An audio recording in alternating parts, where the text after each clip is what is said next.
Je vous fais une rapide capsule parce que c'est la trêve de la Toussaint, mais il y a des informations qui tombent et qui sont très importantes. Donc je veux vous les donner tout de suite parce que il faut que vous les entendiez. Euh, Information capitale qui est tombée aujourd'hui aux États-Unis, c'est le dépôt de bilan de WeWork la semaine prochaine, qui va se placer sous la protection du chapitre 11, c'est-à-dire dans le cadre d'une procédure collective qui va viser à éviter la disparition de l'entreprise purement et simplement. WeWork, vous ne connaissez peut-être pas, mais c'est en réalité un géant mondial de l'immobilier de bureaux. WeWork, pendant les années 2010, a énormément investi en s'endettant énormément pour acheter partout des bureaux, des bureaux, des bureaux, pour abriter le coworking, c'est-à-dire les bureaux temporaires, l'itinérance professionnelle telle qu'elle s'est développée avec Internet. Et ce qui devait arriver arriva, est en train d'arriver, va arriver la semaine prochaine. WeWork va déposer le bilan car WeWork ne peut plus rembourser ses traites de façon satisfaisante, comme on dit aujourd'hui. Vous savez qu'avec le télétravail, il y a de moins en moins de gens dans les bureaux.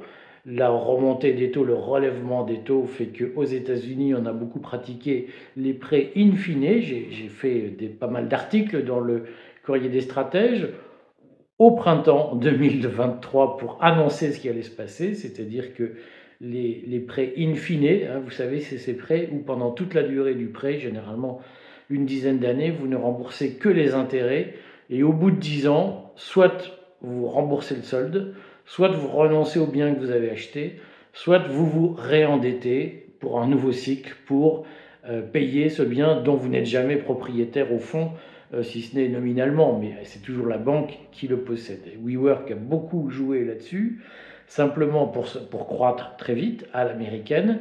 Simplement, cette stratégie pose un problème lorsque les taux d'intérêt montent, c'est que vous achetez en 2015 à un taux d'intérêt proche de zéro, et en 2023, on vous dit bien si vous voulez renouveler votre prêt, vous êtes à 5-6%, et là, c'est plus exactement la même musique qui se joue. Et WeWork est en train de vivre cette crise systémique de l'immobilier due au relèvement des taux. Et donc le premier propriétaire immobilier de bureaux dans le monde, c'est à peu près ça WeWork, va se trouver en position de procédure collective la semaine prochaine. Alors en soi, ce n'est pas une annonce systémique, simplement l'information, elle, est systémique, c'est-à-dire que, bien évidemment, les marchés vont enregistrer un signal supplémentaire du krach immobilier qui est en cours et nul ne sait comment il peut se développer petit à petit. On verra ce soir les annonces de la Fed sur les taux d'intérêt, mais a priori les taux d'intérêt resteront élevés aux États-Unis. Ils sont à un sommet historique depuis 22 ans. Et donc nous avons réuni en ce moment les ingrédients d'un grand krach économique qui est annoncé depuis longtemps. La caste s'organise pour le repousser le plus possible.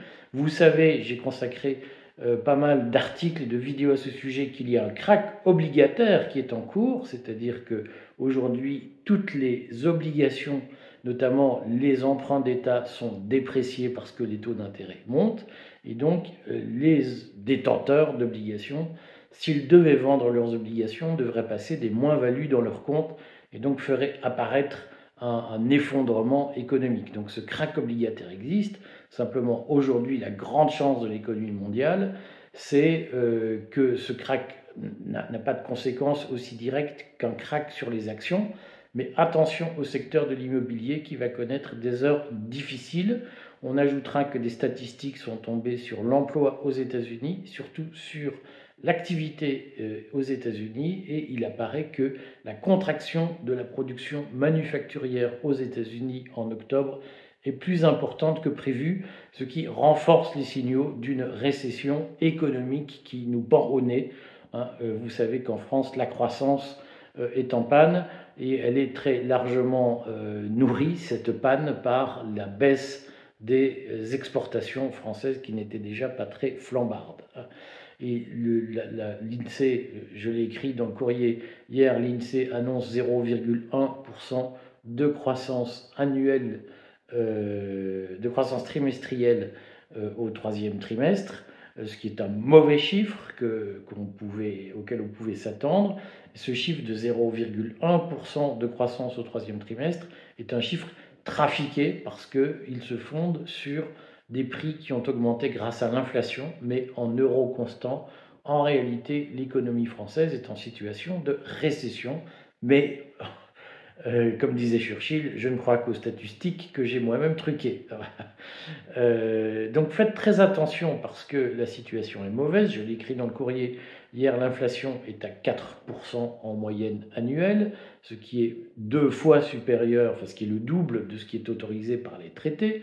Donc les taux d'intérêt ne sont pas prêts de baisser en France. Ils ne vont probablement pas baisser aux États-Unis.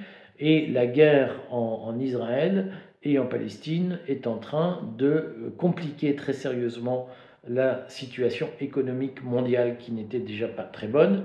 Et le relèvement des taux, les taux d'intérêt élevés, sont en train de précipiter un crack immobilier. Donc faites très attention à vous pour la semaine prochaine. Et puis faites attention au climat de politique générale, en France bien sûr, mais dans le monde en général. La situation est très tendue et le pire peut arriver d'un instant à l'autre. Préparez-vous-y, achetez de l'or et faites attention à votre exposition en bourse si vous avez encore des actions. À très vite.